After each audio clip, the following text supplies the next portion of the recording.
Praise lord. దేవుని పరిశుద్ధమైన నామమునకు మహిమ కలుగునుగాక. ప్రభువు నామమున మీ అందరికీ హృదయపూర్వక వందనాలు. ఈ ఉదయకాలము దేవుని వాక్యాన్ని విందాం.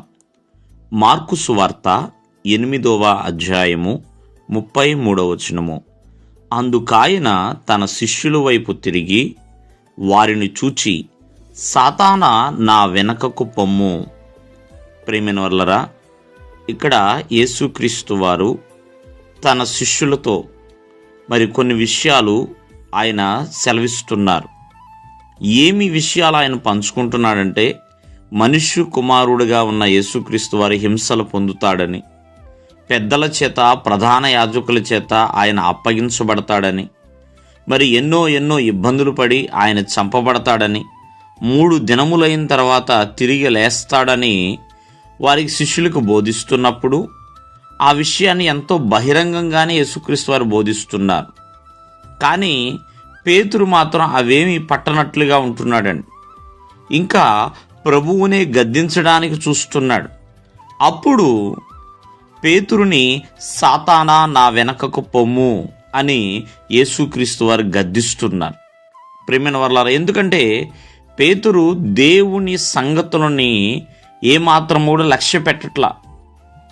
లోకానుసారమైన మనుష్యుల యొక్క సంగతులనే ఆయన లక్ష్య పెడుతున్నాడు. కాబట్టి ఈ రోజున ఇక్కడ యేసుక్రీస్తు వారు పేతురుని గద్దిస్తున్నాడు, సాతానా నా వెనకకు పొమ్ము అని.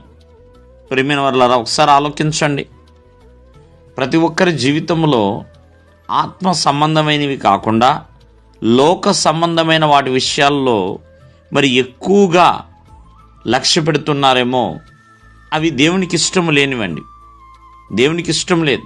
ఇక్కడ బైబిల్ గ్రంథం సెలవిస్తుంది, మరి దేవునికి లోబడి ఉండాలి, అపవాదిని ఎదిరించాలి అని. యేసుక్రీస్తు వారు తన తండ్రికి లోబడి ఉంటున్నారు. తన తండ్రి ఏ పని మీదైతే పంపించాడో ఆ పని ప్రకారంగా ఆయన చిత్తాన్ని నెరవేరుస్తున్నారు. సాతానుని ఆయన గద్దిస్తున్నారు. కాబట్టి పేతురు తన శిష్యుడిగా ఉన్నా సరే గద్దించటం మాత్రం మానలేదు. కావున ఈ ఉదయకాలం ముందు ఆలోచించండి. మరి ఏ సంగతులు యందు, మనుష్యుల సంగతులు యందు మనం లక్ష్య పెడుతున్నామా, లేకపోతే దేవుని సంగతులను బట్టి లక్ష్య పెడుతున్నామా? యేసుక్రీస్తు వారు ఇక్కడ గద్దించడానికి కూడా గల కారణం అదే.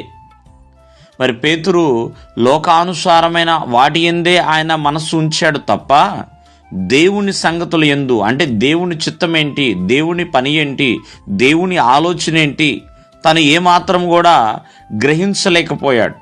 కావున ఈ లోకంలో ఎన్నో సంగతులు ఉండొచ్చేమో, కానీ దేవుడు మన పట్ల ఎటువంటి ఆలోచన కలిగి ఉన్నాడు, ఏ విషయాన్ని కలిగి ఉన్నాడు అనేది కూడా మనం లక్ష్య పెట్టాలి.